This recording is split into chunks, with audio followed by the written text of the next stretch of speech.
कोई उत्तराखंड में अगर तैयारी करने के लिए नया स्टूडेंट आ रहा है, कितना टाइम मैक्सिमम लगता है? जो टाइम पीरियड होता है, चाहे आप कोचिंग लो, सेल्फ स्टडी करो, किसी भी चीज़ से करो। जो अनारक्षी परीक्षा थी, वहाँ पर आपके साथ एक हादसा हुआ और उसके बाद कनिष्ठ साइड में वो हादसा हुआ। वो हादसा शायद जरा व्यूअर्स को बताइए, क्योंकि इससे बहुत से लोगों को भी एक कॉन्फिडेंस मिलेगा और आपकी गलती से वो लोग भी सीखें। देखिए, जो क्वेश्चन अब आते हैं, पहले वन लाइनर क्वेश्चन आते थे, अब आते हैं लॉजिकल क्वेश्चन। तो लॉजिकल क्वेश्चन के लिए सबसे बड़ी बात है कि हमें बुक पढ़नी बहुत जरूरी है। कोई भी टॉपिक जो हमने पढ़े हुए हैं उसके लिए बुक पढ़ना बहुत जरूरी है। अगर आपने बुक पढ़ी हुई है तो आपके कॉन्सेप्ट क्लियर हैं, तो वो आराम से हो जाते हैं। आपकी जो तैयारी के दौरान करिए, आपकी क्या बुक लिस्ट रही, क्योंकि सिलेबस आपको पता है, सिलेबस है, सब्जेक्ट आपको पता है और मार्जिन आपको पता है कि सब्जेक्ट का कितना है। तो अगर कोई स्टूडेंट आपकी वीडियो देख रहा है, मान लीजिए हमारे व्यूअर्स ऑल ओवर उत्तराखंड से हैं, तो वो लोग कैसे तैयारी करें घर पर बैठ? वो तो सबसे बड़ी गलती है मुझे लगता है, जो मेरा कई पटवारी में है, पटवारी में मुझे 0.75 से मैं रुका हूँ। और जो बाकी वीडियो के पेपर हुए थे, उसके बाद बीपीडीओ का भी हाल ही में पेपर हुआ है, उसमें भी 1-1.5 नंबर से रुका हूँ। तो मेरी जो सबसे बड़ी गलती है वो मैंने रिविजन नहीं किया। क्या तरीका है रिवीजन करने का? क्योंकि बहुत सारे बच्चों की कम्युनिटी टैब में फुल क्वेश्चन से कि रिवीजन कैसे करें, तो आप किस तरीके से रिवीजन करते थे? क्या सब्जेक्ट वाइज करते थे या सभी सब्जेक्ट्स को एक दिन में पढ़ते थे? कैसे रिवीजन करते थे? उत्तराखंड और हिंदी है वो तो रोज़ पढ़ने चाहिए। और बाकी जो मैंने जो करंट अफेयर्स की तैयारी की है सोशल मीडिया से की, मैं इंस्टाग्राम से पढ़ा। लोग मानते नहीं ये बात, मैंने इंस्टाग्राम से पढ़ा हुआ है। इंस्टाग्राम पे बहुत सारे पेजेस है जो करंट अफेयर्स देते हैं। नमस्कार, मेरा नाम है मुकुल और आप देख रहे हैं माई टॉक शो। दोस्तों, माई टॉक शो के टॉपर पॉडकास्ट में एक और टॉपर आज मेरे बीच बैठे हैं। लास्ट वीडियो को आप लोगों ने बहुत सारा प्यार दिया, इसी तरीके से आप हमारी वीडियोस को प्यार देते रहिए, हम आप लोगों के बीच में टॉपर्स लाते रहेंगे। बहुत सारे सवाल आप लोगों के रहते हैं तैयारी के दौरान, जो भी स्टूडेंट तैयारी करते हैं, जो टॉपर्स आते हैं, आप लोगों की बहुत सारी समस्याएं होती हैं, सवाल होते हैं, आप हम तक सवाल पहुंचाते हैं, हम उनसे टॉपर से पूछकर आपके डाउट्स को क्लियर करते हैं। अगर आपका भी कोई सवाल रहता है तो नीचे कमेंट बॉक्स खुला है, आप कमेंट बॉक्स में अपने सवाल कर सकते हैं। साथ ही हमें सोशल मीडिया पर फॉलो कर सकते हैं, क्योंकि जो भी गेस्ट आने वाला होता है हम अपने social media, Facebook, WhatsApp, Instagram सभी जगह डाल देते हैं कि टॉपर्स आने वाले हैं और आप अपने सवाल हमसे पूछिए। तो आज जो मेरे बीच बैठे हैं, हाल ही में आबकारी उप निरीक्षक एक्साइज सब इंस्पेक्टर का एग्जाम हुआ था, जिनमें इनकी रैंक 3 आई थी। इनसे जानिए इनका अनुभव, किस तरीके से उन्होंने तैयारी करी, कैसा इनका सफर रहा और कैसे इन्हें सफलता मिली। तो बहुत बहुत स्वागत है आपका हमारे शो में। बहुत बहुत धन्यवाद मुकुल भाई, मुझे अपने शो में बुलाने के लिए। एक बार व्यूअर्स को आप इंट्रोडक्शन दे दीजिए, क्या आपका नाम है, कहाँ से आपकी शिक्षा हो? नमस्कार, मेरा नाम अमित नेगी है। मैं नौटी गाँव चमोली से बिलोंग करता हूँ। वैसे गांव का नाम तो तोली है, लेकिन नौटी के अंदर आता है। मेरी जो प्रारंभिक शिक्षा है वो मैंने गांव से ही करी है। 8 तक मैंने गांव में ही पढ़ा है, अर्वाचीन शिशु भारती स्कूल नौटी नाम से। हाई स्कूल मैंने श्रीकोट गंगानाली से किया है। इंटरमीडिएट मैंने विद्या मंदिर सुमन नगर देहरादून से किया हुआ है। और जो मेरा कॉलेज हुआ है, बीएससी किया हुआ था ग्रेजुएशन में, वो मेरा डीएवी कॉलेज से हुआ है। कॉलेज आपका डीवी देहरादून से हुआ है। अमित भाई, मैं ये जानना चाहूँगा कि कब आपने जो है उत्तराखंड की तैयारी स्टार्ट करी, किसके कहने पर आपने स्टार्ट करी और कितना टाइम आपको एग्जाम निकालने में लगा? देखिए, जो मैंने तैयारी की है वो की है लॉकडाउन के बाद। लॉकडाउन में तो सब कुछ बंद हो गया था, तो लॉकडाउन में थोड़ा यूट्यूब के माध्यम से देखा पहले कि क्या क्या करना चाहिए। फिर जो उसके बाद हमारे जो बड़े भैया थे, मतलब दोस्त के बड़े भैया थे, उनको देखा था कि उनकी उत्तराखंड में जॉब लगी है, तो वहाँ से मोटिवेशन आया कि भाई हमें भी उत्तराखंड में अगर जॉब चाहिए तो तैयारी शुरू करनी पड़ेगी। तो लॉकडाउन के बाद मैंने तैयारी स्टार्ट करी। मुझे ये बताइए, तैयारी जब करने की आपने सोचा, आपने भैया को देखा और तब आपका मन करा, तैयारी आपने किस मोड से करी? क्योंकि बहुत सारे व्यूअर्स हमारे रहते हैं, उनका एक जानना रहता है कि क्या आपने कोचिंग करी या सेल्फ स्टडी करी, किस माध्यम से आपने अपनी तैयारी शुरू करी? देखिए, मैंने जो तैयारी शुरू की थी वो कोचिंग के माध्यम से की थी। हमारे जो कोचिंग इंस्टीट्यूट था, मैंने वहाँ से सारे सब्जेक्ट पहले पढ़े। उसके बाद मैंने प्रैक्टिस सेट ज्वाइन किए। अमित भाई, मुझे एक चीज़ बताइए, आपने बोला कि आपने कोचिंग शुरू करी, तो जैसे बहुत सारे व्यूअर्स रहते हैं, उनका ये मानना रहता है कि आप देहरादून नहीं आ सकते। तो अगर कोई स्टूडेंट आपकी वीडियो देख रहा है, मान लीजिए हमारे व्यूअर्स ऑल ओवर उत्तराखंड से हैं, तो वो लोग कैसे तैयारी करें घर पर बैठ? देखिए, वो अपना अपना जरिया होता है। किसी को किसी के पढ़ाने से ज़्यादा चीज़ें नॉलेज आता है, वो किसी के पढ़ाने से आता है। कई लोग होते हैं जो सेल्फ स्टडी करते हैं, जिसको जिसमें सुटेबल लगे वो उसमें तैयारी कर सकता है। जैसे मुझे पढ़ने से ज़्यादा कोई अगर मुझे पढ़ाए तो मैं सुन के ज़्यादा अच्छा कैप्चर करता हूँ, तो मैंने कोचिंग का ऑफलाइन सोचा। यहाँ पर अब क्वेश्चन आउट से शुरू करते हैं अमित भाई। जैसा कि बहुत सारे व्यूअर्स हमारे कहते हैं कि जब आप तैयारी में उतरते हैं तो बहुत सारी चीज़ें उनके साथ चल रही होती हैं, जैसे कि अब आपकी तो एक छोटी, आपकी जब भी नौकरी लग गई बहुत सारे व्यूवर्स हैं हमारे कि वो आपकी वीडियो देखने के बाद उन्हें लगेगा कि हाँ यार तैयारी शुरू करनी चाहिए। तो आपके हिसाब से तैयारी की राइट एज क्या होनी चाहिए, कब आपको शुरुआत करनी चाहिए? क्या आपको 12th के बाद से स्टार्ट कर देना चाहिए या फिर अपना ग्रेजुएशन होने देना चाहिए? कई बच्चे होते हैं जो पहले स्टार्ट करते हैं, जैसे कईयों का सपना होता है कि मुझे आर्मी में जाना है, या कई होते हैं मुझे एनडीए वगैरह में जाना है, तो वो तो पहले ही कर लेते हैं। लेकिन जो उत्तराखंड की तैयारी है वो एक मतलब होता है 21 के बाद ही होता है शायद। जी, मैक्सिमम बच्चे वही करते हैं, 21 के बाद ही करते हैं। तो मुझे लगता है जब देखिए कॉलेज की लाइफ जीना भी अच्छा होता है, जीनी चाहिए कॉलेज की लाइफ, उसमें भी मजा है, बाद में वो यादें बन जाती हैं। तो फर्स्ट ईयर और सेकेंड ईयर में मतलब आप मज़े कर सकते हैं कॉलेज की पढ़ाई के साथ साथ, लेकिन सेकेंड ईयर के बाद मुझे लगता है कि तैयारी कर मतलब सेकेंड ईयर के मिड में ही सबसे सूटेबल टाइम होता है कि सेकेंड ईयर के मिड में ही आप तैयारी शुरू कर दो। तो जब आपका ग्रेजुएशन खत्म हो जाएगा तो ग्रेजुएशन के बाद ही अच्छे पद आते हैं। तो जब आपका ग्रेजुएशन खत्म हो गया होगा तो आप मतलब 50 या 60% तक तो तैयारी कर चुके होंगे। यहाँ पर आपने ये बोला तैयारी कर सकते हैं, तो शुरुआत करेंगे हम थोड़ा सा जो व्यूअर्स हमारे देखना चाहते हैं। आपने बोला आपने लॉकडाउन के बाद से तैयारी शुरू करी, यानी अगर हम देखें लॉकडाउन 2019-20 के आसपास 20 के आसपास लगा था, उसके बाद से 21, 22, 23, 24 से बहुत सारे फॉर्म उत्तराखंड में आए। क्या आपने वो सभी फॉर्म भरे थे और कहाँ कहाँ आपका सिलेक्शन हुआ? अगर नहीं हुआ तो कैसे नहीं हुआ? ये अपनी जो 4 साल की जर्नी है रैंक 3 लाने तक, 4 साल की जर्नी पे एक बार एलिमिनेट कीजिए कि किस तरीके से आपने जो तैयारी है वो शुरू करी और कैसे आपकी रैंक 3 आई। जी, मैंने पहला पेपर वीडियो का दिया था जो शायद लीक हो गया था। मैंने पहला पेपर वही दिया था, उसमें मेरे 65 नंबर आए हुए थे। उस टाइम पे तैयारी को ज़्यादा टाइम नहीं हुआ था, 5-6 महीने हुए होंगे, और उसमें 65 नंबर आ गए थे। तो फिर वो लीक हो गया, तो मुझे लगा जब इतनी कम तैयारी में 65 नंबर आ सकते हैं तो और तैयारी क्यों ना की जाए। उसके बाद मैंने तैयारी की, बहुत सारे मैंने एग्ज़ाम, जितने भी एग्ज़ाम होते हैं जो हम भर सकते थे, कई होते हैं कि एग्रीकल्चर मांगते हैं, वो तो खैर क्या ही भरेंगे, जो हमने भरने चाहिए थे वो सारे फॉर्म भरे, अच्छे नंबर भी आए, नज़दीक भी आए, मतलब थोड़ा थोड़ा बचा हमारा सिलेक्शन। आप क्योंकि हुआ क्या है एक्चुअली, आपने बोला वीडियो का पेपर ना, उसके बाद से पटवारी एग्जाम आया, फॉरेस्ट आया, कनिष्ठ सहायक आया, बहुत सारे एग्जाम आए। अब हर एक एग्जाम की आपको स्टोरी होगी क्योंकि आपकी रैंक 3 आई है, तो हर कोई जानना चाहता है। देखिए रैंक लाना अपने आप में बहुत बड़ी बात है, क्योंकि रैंक 3 मतलब आप टॉपर्स में से हैं। लेकिन उससे पहले जो आपकी जर्नी रही है कनिष्ठ सहायक, फॉरेस्ट गार्ड, पटवारी या फिर जो अन्य एग्जाम रहे, वहाँ कैसे आपका परफॉर्मेंस रहा और कहाँ आपसे गलती है? मुझे लगता है जो मेरी सबसे बड़ी गलती है कि मैं ओवर कॉन्फिडेंट हो गया था। मुझे लगा जब उस पहले पेपर में 65 नंबर आ सकते हैं तो दूसरे पेपर में भी आ ही सकते हैं। तो मैंने जो सबसे बड़ी गलती की वो ये था कि मैंने कभी बहुत कम रिवीजन किया। जो होते हैं लोग नोट्स बनाते हैं उसका रिवीजन करते हैं, मैंने वो रिवीजन नहीं किया। वो तो सबसे बड़ी गलती है मुझे लगता है जो मेरा कई पटवारी में है। पटवारी में मुझे 0.75 से मैं रुका हूँ, और जो बाकी वीडियो के पेपर हुए थे उसके बाद बीपीडीओ का भी हाल ही में पेपर हुआ है, उसमें भी 1-1.5 नंबर से रुका हूँ। तो मेरी जो सबसे बड़ी गलती है वो मैंने रिवीजन नहीं किया। हाँ, मेरी सिस्टर ने कहा था कि रिवीजन कर, वो भी इसी फील्ड में है, तैयारी करती है, उसने कहा था तैयारी कर, लेकिन वो ओवर कॉन्फिडेंस के चक्कर में मैंने नहीं कर पाया। फिर उसके बाद अभी जो 3rd रैंक आई है उसमें मैंने जो रिवीजन है उस पर ज़्यादा फोकस किया है। जो नोट्स थे हमारे, जो टीचरों ने बनवाए हैं, जो खुद बनवाए हैं, वो सारे नोट्स सारे पढ़े, अच्छे से तैयार किए। मुझे लगता है शायद उसी की वजह से जो अभी सिलेक्शन हुआ है वो हुआ है। क्या तरीका है रिवीजन करने का? क्योंकि बहुत सारे बच्चों की कम्युनिटी टैब में फुल क्वेश्चन से कि रिवीजन कैसे करें, तो आप किस तरीके से रिवीजन करते थे? क्या सब्जेक्ट वाइज करते थे या सभी सब्जेक्ट्स को एक दिन में पढ़ते थे? कैसे रिवीजन करते थे? नहीं, जैसे उत्तराखंड और हिंदी है वो तो रोज़ पढ़ने चाहिए, और बाकी जो जीएस में 5 सब्जेक्ट या 6 सब्जेक्ट आते हैं जितने भी आते कंप्यूटर को ऐड करके, तो उनको सीक्वेंस मतलब एक बारी में 2 पढ़िए, ज़्यादा नहीं 2, और उसको पढ़िए टॉपिक के हिसाब से, जो आयोग ने सिलेबस दिया होता है उसके टॉपिक के हिसाब से पढ़िए। आपने बोला कि आपकी ये गलती है, लेकिन उससे पहले जब हमारी बातें स्टार्ट हुई, जो आपने जिक्र किया था कि फॉरेस्ट जो अनारक्षी परीक्षा थी वहाँ पर आपके साथ एक हादसा हुआ, और उसके बाद कनिष्ठ सहायक में वो हादसा हुआ, वो हादसा क्या है जरा व्यूअर्स को बताइए, क्योंकि इससे बहुत से लोगों को भी एक कॉन्फिडेंस मिलेगा और आपकी गलती से वो लोग भी सीखें। जो फॉरेस्ट गार्ड का पेपर हुआ था उसमें काफ़ी सही नंबर थे। पहले जो मेरिट आई थी उसमें मेरा नंबर आ गया था, तो मैं दौड़ने गया, तो उसमें ये हुआ कि 17 राउंड मारने थे। देहरादून में हुआ था, 17 राउंड मारने थे।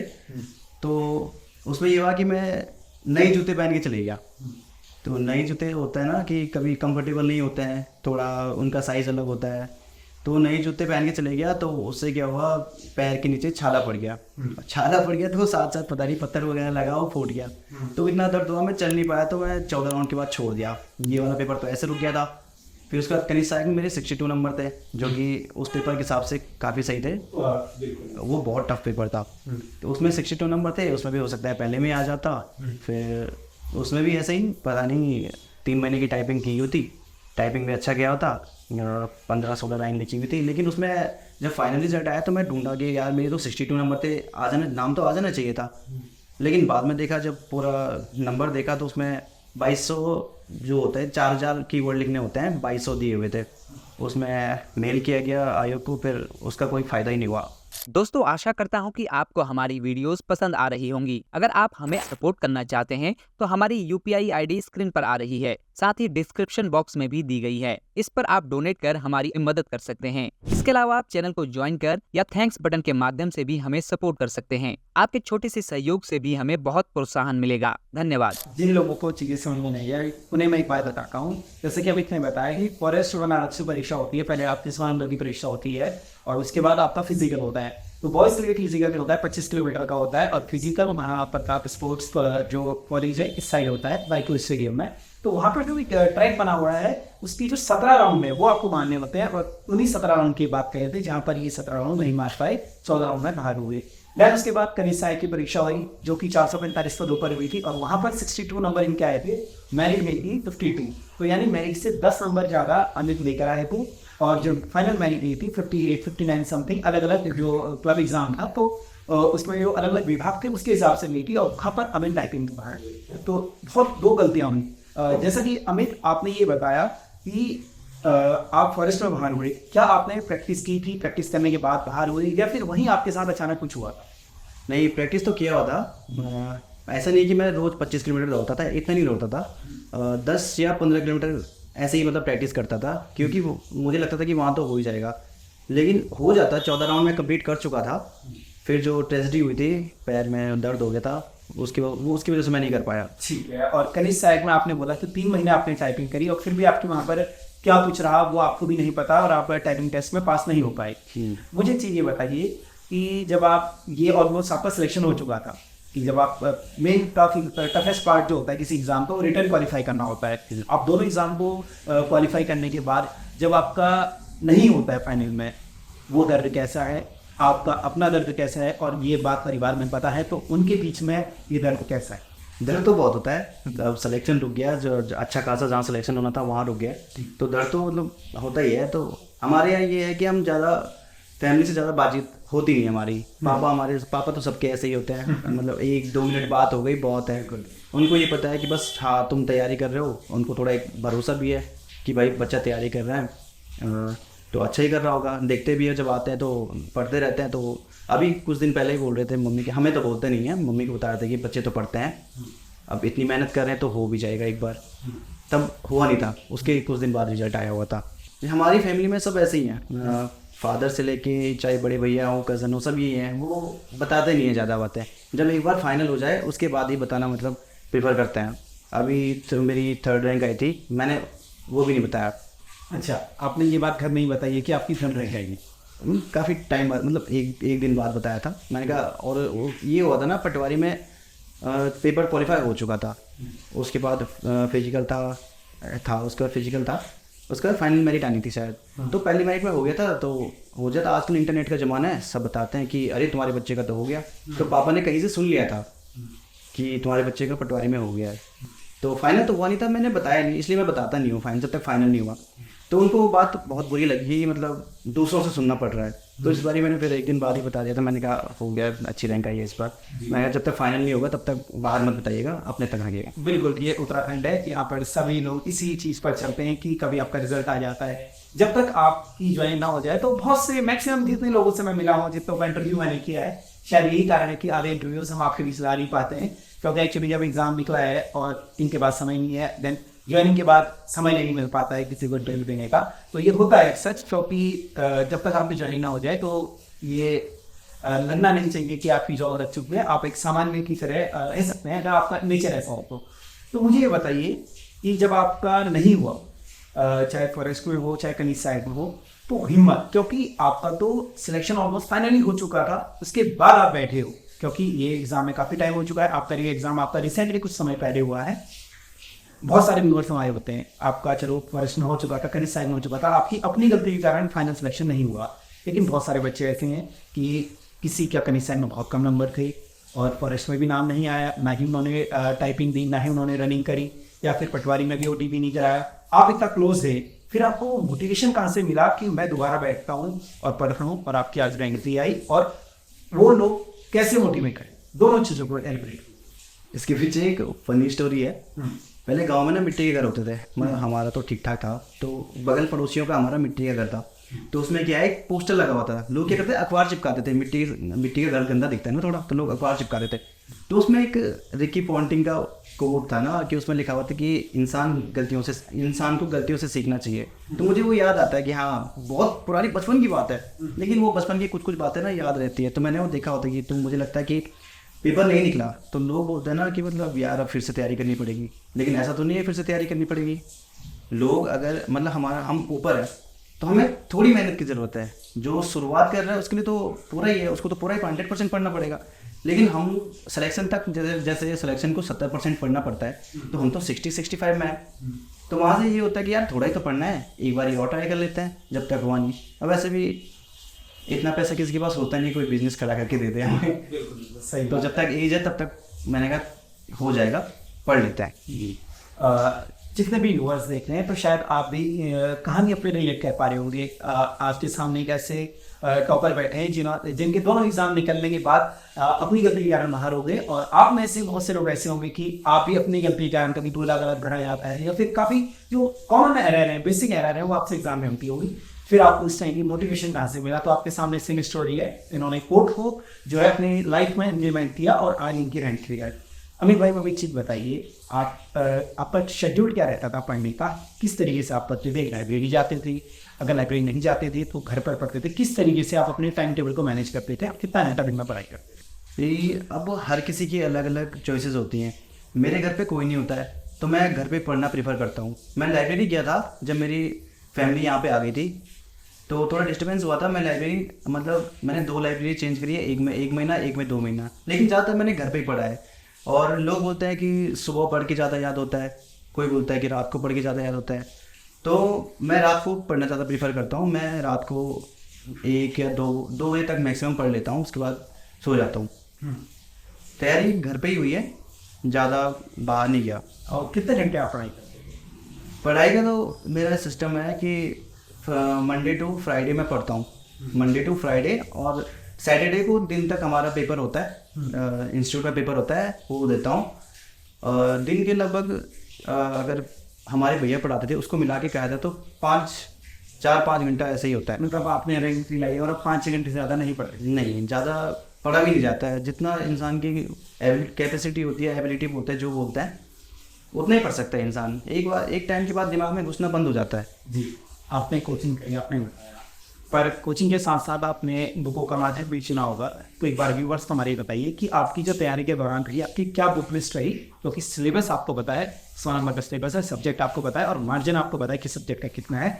तो किस तरीके से क्या क्या बुक्स आपने फॉलो करी, क्या क्या चीज़ें आपने फॉलो करी, आपने पढ़ाई की? जैसे सिलेबस में हमारे सबसे पहले उत्तराखंड ही आता है। तो उत्तराखंड के लिए तो जो हम ग्रंथ बोलते हैं परीक्षावाणी, वो तो कंपलसरी है। मतलब अगर पेपर 40 नंबर के क्वेश्चन आता है तो उसमें से मैक्सिमम 25 से 30% तो परीक्षावाणी के आते हैं, लेकिन वो अपने आप में ग्रंथ है, उसको याद करना बहुत मुश्किल है। तो उसको रोज़ पढ़ना चाहिए।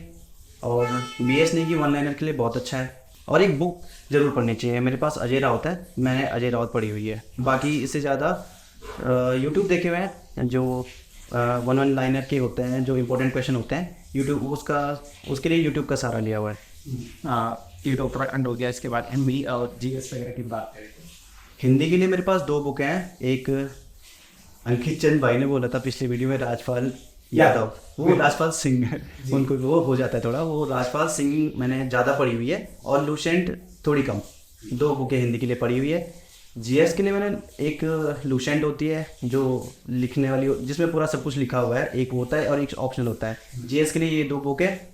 और परीक्षावाणी की बुक आती हैं GS के लिए अलग अलग सब्जेक्ट की, मैंने वो पढ़ी है। और इको और ज्योग्राफी के लिए परीक्षावाणी और हिस्ट्री के लिए घटना चक्र पड़ा हुआ है। रीजनिंग वगैरह कैसे कमांड बनाई, रीजनिंग, करंट अफेयर और कंप्यूटर? रीजनिंग मेरी बचपन से मैथ्स में ठीक हूँ, तो मुझे ज़्यादा करने की ज़रूरत नहीं पड़ी। एक बार एक रीजनिंग का क्लास लिया हुआ था, बस उससे ही हो जाता है। कंप्यूटर के लिए मेरे पास 2 बुक है, मैंने 2 बुकें पढ़ी हुई है, एक लूसेंट की है और एक परीक्षा मनन। हाँ, 2 बुकें पढ़ी हुई हैं। अब मुझे ये बताइए, आपकी रैंक कितनी आई? नंबर आपके संभवतः 100 में से 80 आए और पैटर्न आपने देखा है, क्योंकि आपने बताया कि आप पटवारी में बाहर हुए, कनिष्ठ में बाहर हुई, फॉरेस्ट में बाहर हुए, तो उस पैटर्न से इस पैटर्न में स्विच कर मतलब क्या आपने ऐसे चेंजेस करे कि आपने अपनी रैंक के साथ साथ एक अच्छे नंबर भी आप ला रहे? देखिए, जो क्वेश्चन अब आते हैं, पहले 1 लाइनर क्वेश्चन आते थे, अब आते हैं लॉजिकल क्वेश्चन। तो लॉजिकल क्वेश्चन के लिए सबसे बड़ी बात है कि हमें बुक पढ़नी बहुत ज़रूरी है। कोई भी टॉपिक जो हमने पढ़े हुए हैं उसके लिए बुक पढ़ना बहुत ज़रूरी है। अगर आपने बुक पढ़ी हुई है तो आपके कॉन्सेप्ट क्लियर हैं, तो वो आराम से हो जाते हैं। और रही जहाँ से गढ़वाली कुमाऊनी की कहावत है, तो हम तो गढ़वाल में ही रहे ना, तो गढ़वाल और कुमाऊनी में ज़्यादा वर्डों का ज़्यादा फ़र्क होता नहीं है। तो जो कोट होते हैं वो थोड़ा बहुत समझ में आ जाते हैं, उनसे ही थोड़ा बहुत अंदाज़ा लग जाता है, उसके लिए अलग से पढ़ाई नहीं की हुई है। और कई तो ऐसे होते हैं जो हमारे घर में बोले जाते हैं, मम्मी या पापा। जैसे एक होता है कि मरण भगत के बुला पाक आया था एक बार, और एक बार आया था कि बलदासी सिंह पैर, ऐसा कुछ बोलते हैं। वो तो मम्मी बोलती है हमारी लड़ने के लिए। तो हमारे मतलब गढ़वाली कुमाऊनी हमारे घर से ही मतलब हो जाता है, उसके लिए तैयारी नहीं है। मुझे एक चीज़ ये बताइए कि बहुत सारे जो हमारे पूर्व वीडियोस हैं, देखो जितने भी व्यूअर्स देख रहे हैं, पहले मैं कहना चाहूँगा, अगर आपको ऐसे बहुत कुछ सीखने को मिल रहा है तो आप वीडियो को जो है लाइक कर सकते हैं, नीचे आपका कोई सवाल रहता है कमेंट कर सकते हैं, और चैनल पर अगर नए आ रहे थे तो चैनल को सब्सक्राइब कर सकते हैं, क्योंकि इस चैनल का जो मोटो है शायद वो धीरे धीरे लोगों तक पहुँच रहा है। आप लोग इतना प्यार देते हैं, हमारी पुरानी वीडियोज़ में आप बहुत सारा प्यार देते हैं। अब मुझे एक चीज़ ये बताइए कि कोई उत्तराखंड में अगर तैयारी करने के लिए नया स्टूडेंट आ रहा है, कितना टाइम मैक्सिमम लगता है? जो टाइम पीरियड होता है, चाहे आप कोचिंग लो, सेल्फ स्टडी करो, किसी भी चीज़ से करो, एक मतलब सर्टेन टाइम होता है कि आपको इतना टाइम तो लगेगा ही लगेगा। कितना टाइम लगता है एग्जाम निकालने? देखिए, जो बच्चा उत्तराखंड की तैयारी करने आएगा तो उनमें से काफ़ी कम बच्चे होते हैं जो ब्रिलियंट होता है। मैं तो कहता हूँ काफ़ी कम, 10% लोग ब्रिलियंट होते हैं, जिनको मतलब जो जल्दी कैप्चर कर लेते हैं। ज़्यादातर बच्चे मेरे हिसाब से एवरेज होते हैं। तो एवरेज वो बच्चे होते हैं, मतलब 1 साल तो आपको पूरा सब कुछ पढ़ना पड़ेगा, जितना सिलेबस में है वो पढ़ना पड़ेगा। फिर उत्तराखंड इतना पेचीदा है, उत्तराखंड के जो राजा वगैरह होते हैं, एक तो पहले वो समझ नहीं आते। तो लगभग मेरे हिसाब से 1.5 साल, अगर आपको अच्छा पेपर निकालना है, जैसे कम रैंक के वाले निकालना है तो 1 साल, और अगर आपको थोड़े उससे अच्छे पेपर निकालते हैं 1.5 से 2 साल तो मिनिमम चाहिए ही चाहिए। जी।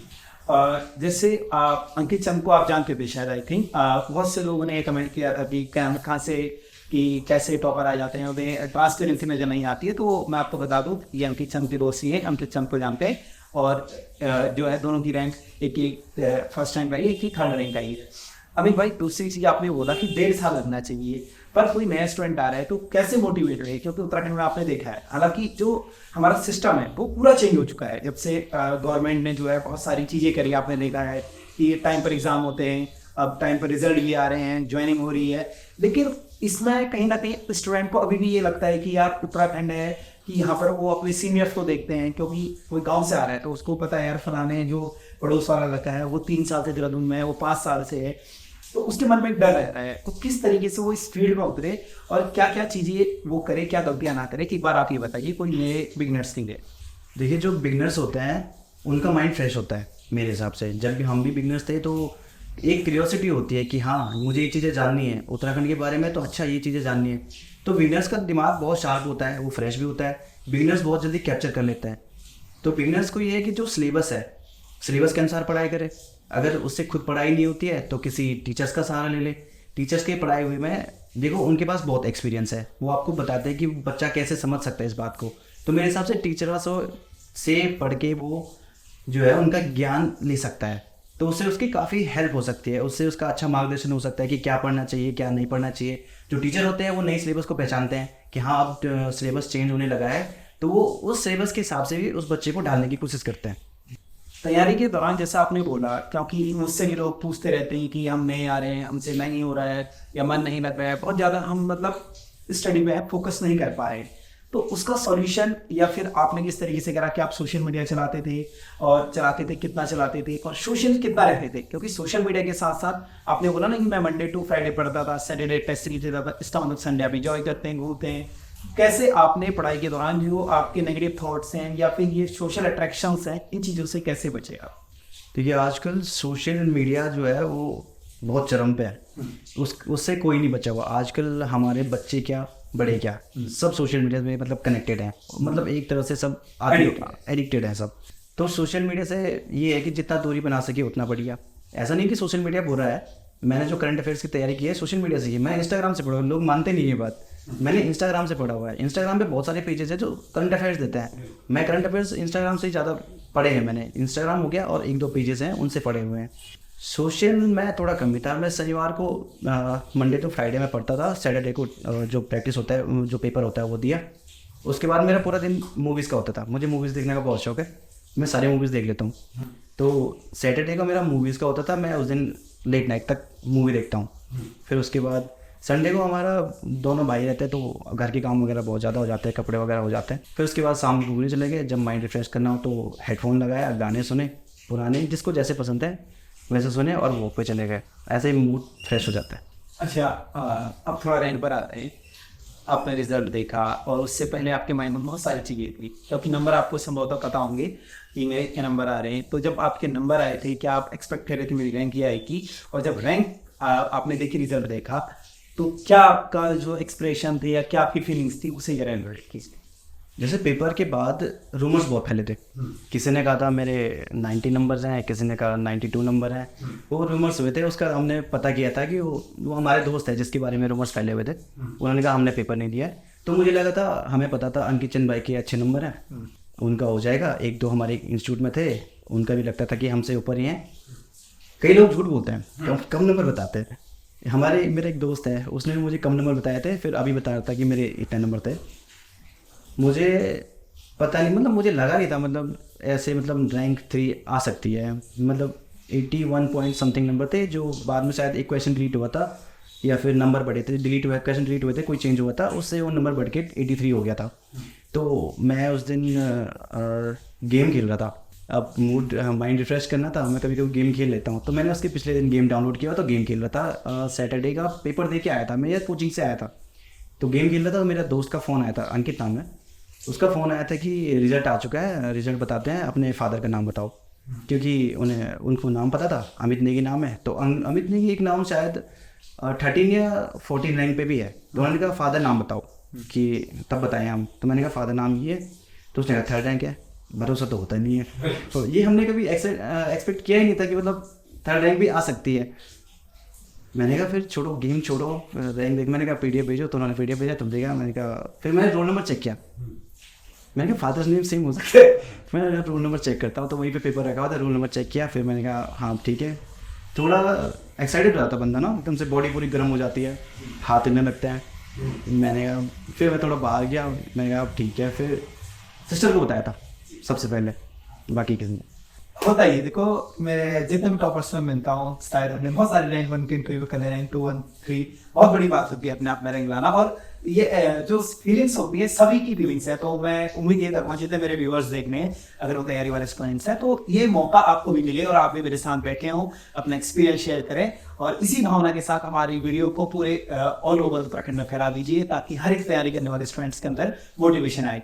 और धन्यवाद मैं आप सभी लोगों का ये कहना चाहूँगा कि आप लोग इतना प्यार हमें देते हैं, चैनल को आप सब्सक्राइब करते हैं और उधर पहुँचा रहे। देखिए सब्सक्राइब से हमारा मतलब ये होता है कि जो वीडियोस है, जिस मोटो से हमने शुरू करी थी, वो हर एक व्यूअर्स तक जानी चाहिए। आज गांव में बैठा बच्चा भी जो है टॉपर्स को सुन पा रहा है। पहले सिस्टम में थोड़ा सा कमियां थी, जो पारदर्शिता के कारण हमारे जो सिस्टम था वो खराब हो चुका था। अब आपके सामने जेन्युइन टॉपर आते हैं, इनकी काफी संघर्ष होता है, काफी मेहनत होती है, तब जाकर एग्जाम निकालते हैं और जो फीलिंग्स होती है वो आपके सामने जज जाहिर होती है। अमित भाई, अंत में मैं आपसे 2-4 सवाल ये लेना चाहूंगा कि मुझे एक चीज ये बताइए कि कोई भी अगर गाँव से आपकी वीडियो देख रहा हो और उसको भी आज तैयारी करने का मन करे कि यार आपका वीडियो देखा है और आपके साथ ये सब कुछ हुआ है, अपनी लाइफ आपसे रिलेट कर रहा हो, तो आप उसको क्या एडवाइस देंगे कि कैसे इस तैयारी में आए और क्या क्या करे? देखिए, सुना तो हमने भी नहीं, लेकिन पता चल जाता है कहीं से कि लोग बोलते हैं यार बच्चा दर्द हो, मैं इतने सालों से है कुछ हो तो अमेरिका, तो दूसरे बच्चे को लोग नहीं भेज पाते हैं।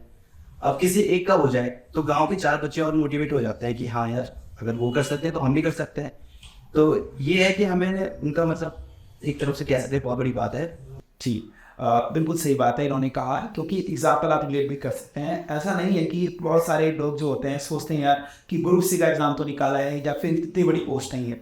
देखिए, आपको एक चीज़ क्लियरली समझनी होगी, उत्तराखंड के अंदर जो सरकारी नौकरी है उसका अच्छा खासा क्रेज है। आपने देखा होगा कोई भी फॉर्म आते हैं, हजारों बच्चे फॉर्म भरते हैं। छोटा सा राज्य है हमारा, और इसी छोटे राज्य में जो हमारी जो पृष्ठभूमि है, जो हमारा जोग्राफिकल एरिया उत्तराखंड का, ये इस तरीके का है कि यहाँ पर हर कोई ये चाहता है कि मैं जल्दी से सरकारी नौकरी में लग जाऊँ, पर अपने परिवार की जो स्थिति है, क्योंकि यहाँ पर ज़्यादातर आपने देखा होगा पहाड़ों में दयनीय स्थिति है। हर कोई चाहता है कि उस पहाड़ के जो माहौल है, दयनीय स्थिति है, वहाँ से अपनी फैमिली को शहर लाऊं, या इकोनॉमिकली अपनी शहर ना भी लाऊं तो फैमिली को इकोनॉमिकली इतना स्ट्रॉन्ग करूँ कि उनके जो कष्ट है उन सभी चीज़ों को मैं जिस मेहनत से उन्होंने मुझे पढ़ाया है उन लोगों को एक अच्छी लाइफ दे पाऊँ। तो इसीलिए लाखों लोग जो फॉर्म भरते हैं, और ऐसे लोग जब हमारे बीच में आते हैं, कहीं ना कहीं ये आप लोगों के तैयारी जो करते हैं उसमें बहुत कारागार सिद्ध होते हैं, और रोल मॉडल ही आप कह सकते हैं कि यार इनको देखकर आपको बहुत कुछ सीखने को मिला। एक और चीज़ मैं आपसे कहना चाहूँगा कि बहुत सारे लोग जब यहाँ टॉपर आते हैं, आप चाहते हैं कि अब हमसे कहते हैं नंबर से वीडियो देखिए। अब वीडियोस को इतने सारे लोग देखते हैं, लगभग 1000 लोग हमारी वीडियो देखते हैं, तो पॉसिबल नहीं हो पाता है कि किसी के हम यहाँ पर जो है नंबर उसे सोशल करते हैं, क्योंकि प्राइवेसी भी चीज़ होती है। तो अगर आप चाहते हैं कि सामने जो गेस्ट बैठे इनसे कॉन्टैक्ट करें, तो आप हमारे सोशल मीडिया पर आप हमें फॉलो कर सकते हैं, इंस्टाग्राम, फेसबुक। वहाँ पर जो टॉपर्स होते हैं हम टैग करते हैं, शॉर्ट्स वहाँ पर डालते हैं, वीडियोस डालते हैं, तो वहाँ पर आप सोशल मीडिया पे, चाहे इंस्टाग्राम हो, फेसबुक हो, उसके जरिए आप लोग टॉपर से जुड़ सकते हैं।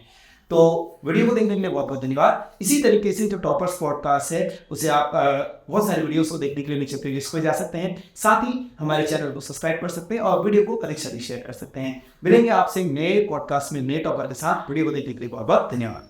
दोस्तों, आशा करता हूं कि आपको हमारी वीडियोस पसंद आ रही होंगी। अगर आप हमें सपोर्ट करना चाहते हैं तो हमारी यूपीआई आईडी स्क्रीन पर आ रही है, साथ ही डिस्क्रिप्शन बॉक्स में भी दी गई है। इस पर आप डोनेट कर हमारी मदद कर सकते हैं। इसके अलावा आप चैनल को ज्वाइन कर या थैंक्स बटन के माध्यम से भी हमें सपोर्ट कर सकते हैं। आपके छोटे से सहयोग से भी हमें बहुत प्रोत्साहन मिलेगा। धन्यवाद।